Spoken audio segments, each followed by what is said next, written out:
Life in a trench, I'd like to explain in one word: horrific.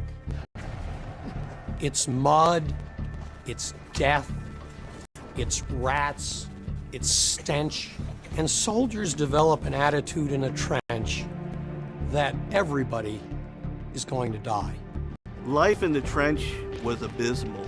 There were several lines of trenches, and the front line trenches, of course, were the most dangerous because they were constantly under fire. Incoming!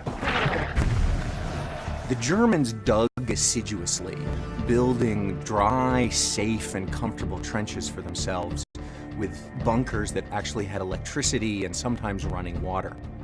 The British and French, who were convinced that they were never going to be there for that long, didn't spend nearly the same effort. And so their trenches tended to be muddy and wet and not that safe. Disease ran rampant. It was very difficult to get any sort of sleep, a decent hot meal, keep your clothes dry, and more importantly, to keep your sanity. There were so many health problems of just simple disease that took much more men out of combat than direct fire.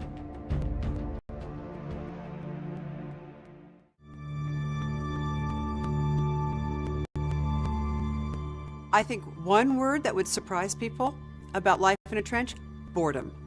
A lot of time is spent just sitting, cleaning tools, and being scared to death the battle's going to start any minute.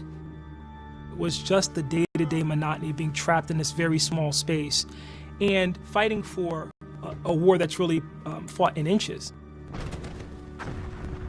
The idea of open warfare, of fighting out into what they called no man's land, wasn't working. The technology of the war had advanced so much with machine guns, artillery that could lob shells a mile. It became mostly a defensive war early on, and as a defensive war, you wanted to protect your troops, so the miles and miles of trenches were built. There were often bodies buried in the sides of trenches, bodies lying out in the open in front of the trenches. The soldiers were experiencing not only the war that they were fighting at the moment, but the war that had been going on throughout those trenches for all of the years of the war. A young lieutenant writes his mother and says, "I haven't been killed yet, but it's only a matter of time."